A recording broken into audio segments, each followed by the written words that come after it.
तो हम लोग देखने वाले हैं भाई कैसा रहा 2025 का यूपीएससी का जीएस पेपर 1 कैसा रहा, किस तरीके का क्वेश्चंस आए हैं, इसको देखने वाले हैं हम लोग।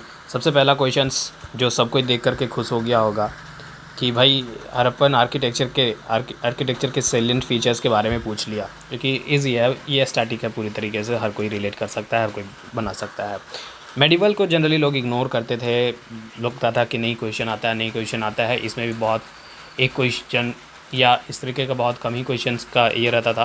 तो इस बार ही पूछ दिया एक बार का रिलीजियस पॉलिसीज़ के बारे में, ये ठीक है। उसके बाद आर्ट एंड कल्चर से एक क्वेश्चन पूछ दिया चंडेला आर्ट फॉर्म के बारे में, ठीक है। उसके बाद ज्योग्राफी का इस बार वेटेज ज़्यादा है, ज्योग्राफी के क्वेश्चंस बहुत ज़्यादा हैं, 3 4 7 क्वेश्चंस अप्रॉक्सीमेटली मेरे को जहाँ तक दिखा, क्योंकि ये 10 नंबर में 4 क्वेश्चंस हैं और 15 नंबर में 4 क्वेश्चन हैं यहाँ से, है ना।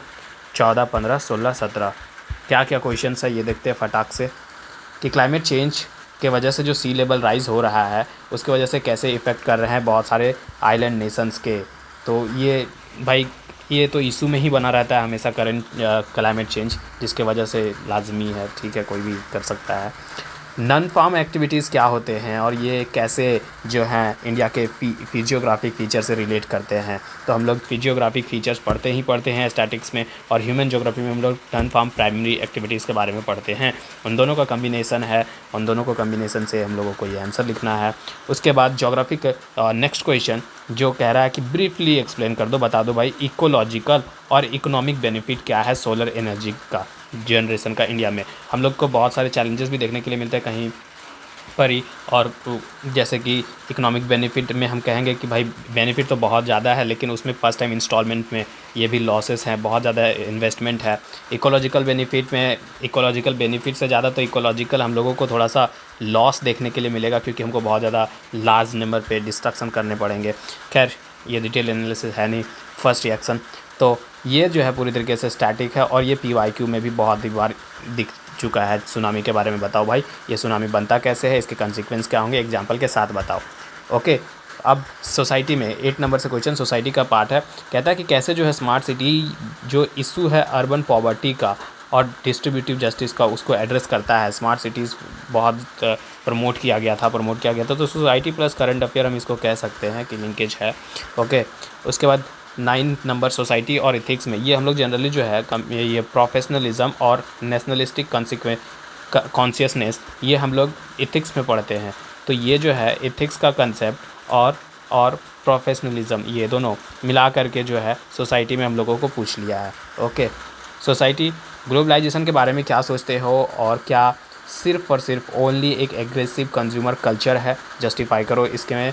तो हमारा सोसाइटी बहुत ज़्यादा आजकल कंज्यूमरिस्ट होते जा रहा है, इस कंज्यूमर कल्चर वाले को बहुत ज़्यादा इंक्रीज़ कर रहा है। ओके, तो अपने जस्टिफिकेशन दो भाई, ये क्वेश्चन है। उसके बाद मॉडर्न हिस्ट्री से एक क्वेश्चन आया महात्मा ज्योतिराव फुले के पर, उनके राइटिंग्स पर, उनके एफ़र्ट्स पर, कैसे उन्होंने सोशल रिफॉर्म्स करा, कैसे बहुत सारे इश्यूज़ को, ऑलमोस्ट जितने भी हमारे सबअल्टर्न क्लासेस थे उन सारे इश्यूज़ को उन्होंने उजागर करने की बात भी की। मॉडर्न हिस्ट्री और ये ज्योतिराव फुले के बारे में, ये जो है हम लोगों को अभी मूवी भी आया था रिसेंट में, इनके नाम से देखे भी होंगे, ठीक है। ओके, पोस्ट इंडिपेंडेंस, ये जनरली मैं इस दोनों में से मैं एक आया करता था, इस बार ही दोनों एक एक क्वेश्चंस आ गया, और वो भी 15 नंबर के क्वेश्चंस में। ओके, तो ये देखो पहला क्या आ रहा है पोस्ट इंडिपेंडेंस में, कि कंसोलिडेशन प्रोसेस को, पोस्ट इंडिपेंडेंस हम लोग स्टार्ट ही करते हैं तो वहीं से स्टार्ट करते हैं कंसोलिडेशन से। तो भाई ये बताओ पोस्ट इंडिपेंडेंस में जो कंसोलिडेशन प्रोसेस था अर्ली फेज़ का, ठीक है, इंडिया के उसमें, लेकिन टर्म्स क्या क्या जोड़ने हैं वो देखो, तुम्हारे कौन कौन से पर्सपेक्टिव में, इकोनॉमिक्स में, पॉलिटी में, इकोनॉमिक्स में, और एजुकेशन और इंटरनेशनल रिलेशन भी, मतलब यहाँ कुछ IR का भी तड़का लगाने वाला है। ओके, वर्ल्ड हिस्ट्री से पिछले बार भी क्वेश्चन पूछा था डायरेक्टली, इस बार भी पूछ दिया फ्रेंच रेवोल्यूशन से, और उसका क्या रिवोल्यूशन अभी के समय में है ये बता दो भाई। उसके बाद वर्ल्ड ज्योग्राफी, फिर से ज्योग्राफी का क्वेश्चन ज़्यादा है इस बार यार। वर्ल्ड ज्योग्राफी से पूछ दिया कि ज्योग्राफिकल एक्सप्लेनेशन दो ऑफशोर ऑयल रिजर्व का और वर्ल्ड का, और different onshore occurrence of the soil reserve में, मतलब बेसिकली हम लोगों को इसमें डिफ्रेंशिएट करना है पूरे वर्ल्ड के रिजर्व्स को, ठीक है। मैप भी बना सकते हैं यार, यहाँ पर ही मैप तो मस्ट हो जाएगा इसमें।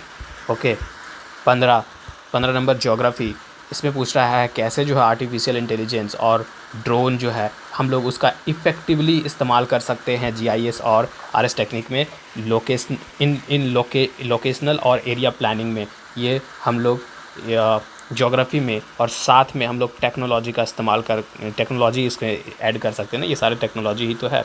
तो ये हमारे एरिया प्लानिंग को एफिशिएंट कैसे बना रहा है वो बताओ भाई। आज के समय में तो बहुत ज़्यादा इफेक्टिवली इसका यूज़ इस्तेमाल करना है। ज्योग्राफी नेक्स्ट क्वेश्चन कह रहा है कैसे जो है जो ये टेक्टोनिक मूवमेंट्स जो थे और क्रिस्टल मासे ऑफ द क्रिस्टल मासेस, ये कैसे एक प्लैनेट के ओशन के प्लैनेट बेसिन्स को कैसे वो लोग चेंज कर रहे हैं, कैसे आकार दे रहे हैं और कैसे किसी कॉन्टिनेंट का साइज़ को वो डिटरमाइन कर रहे हैं, इसके बारे में भाई डिस्कस करो।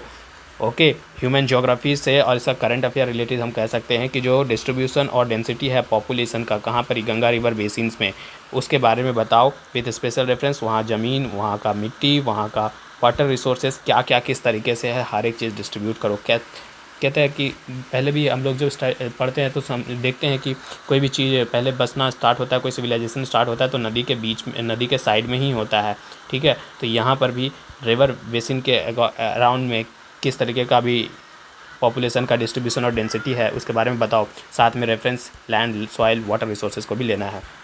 फिर से 3 क्वेश्चन 18, 19, 20 ये तीनों सोसाइटी में क्या है, कह रहा है कि ये अभी कैसे जो है ये जो फास्ट फूड इंडस्ट्रीज़ बढ़ता जा रहा है जिसके वजह से बहुत सारे हेल्थ कंसर्न हम लोगों को देखने के लिए मिल रहा है मॉडर्न सोसाइटी में।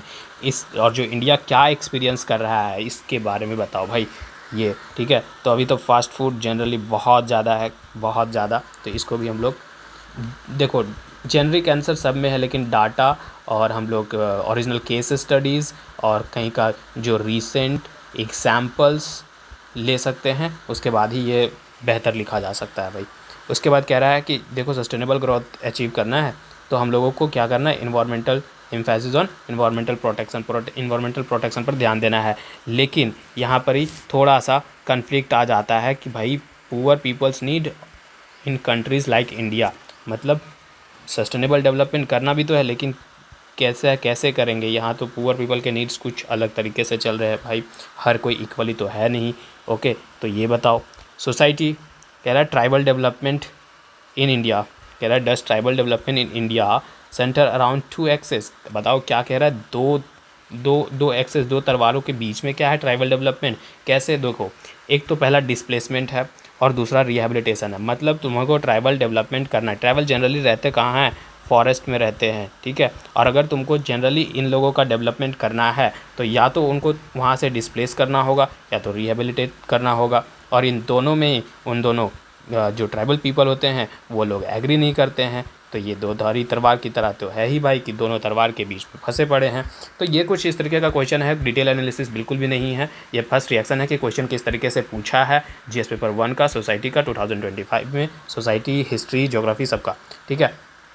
ये कुछ क्वेश्चंस का पूरा एनालिसिस कि किस तरीके का आया क्वेश्चंस। एंशिएंट में से एक क्वेश्चन 10 मार्क्स का, मेडिवल में से में एक क्वेश्चन 10 मार्क्स का, मॉडर्न में 15 मार्क्स में एक क्वेश्चन, वर्ल्ड हिस्ट्री 15 मार्क्स में एक क्वेश्चन, पोस्ट इंडिपेंडेंस में 15 मार्क्स में एक क्वेश्चन, वर्ल्ड ज्योग्राफी में पूछा है 2 क्वेश्चन पूछा है 10 नंबर का तो 20 मार्क्स, और 3 क्वेश्चन जो है और 3 क्वेश्चन 15 नंबर का पूछा है 45 मार्क्स, और इंडियन ज्योग्राफी से एक 10 मार्क्स का, ठीक है। और ह्यूमन ज्योग्राफी 10 और ये 15 मार्क्स का इकोनॉमिक में भी पूछा, ह्यूमन एंड इकोनॉमिक ज्योग्राफी। तो टोटली यहाँ पर हिस्ट्री की बात करें तो 75 मार्क्स, ज्योग्राफी का 100 मार्क्स और सोसाइटी का 75 मार्क्स। सोसाइटी का 75 मार्क्स पिछले बार 100 एंड 125 के अप्रॉक्स सोसाइटी था, और ये हिस्ट्री पिछले बार भी इतना ही था। इस बार ही थोड़ा सा ज्योग्राफी का चेंजेस हुआ है और सोसाइटी का, ये बेसिकली कहें तो आपस में रिप्लेस हो गए हैं मार्क्स, और कुछ नहीं है, ठीक है। तो मतलब कि वेटेज अबर ज्योग्राफी का ज़्यादा रहा है और कुछ नहीं, ठीक है। बाकी आप लोगों को बताओ यार कैसा लगा पेपर, बढ़िया।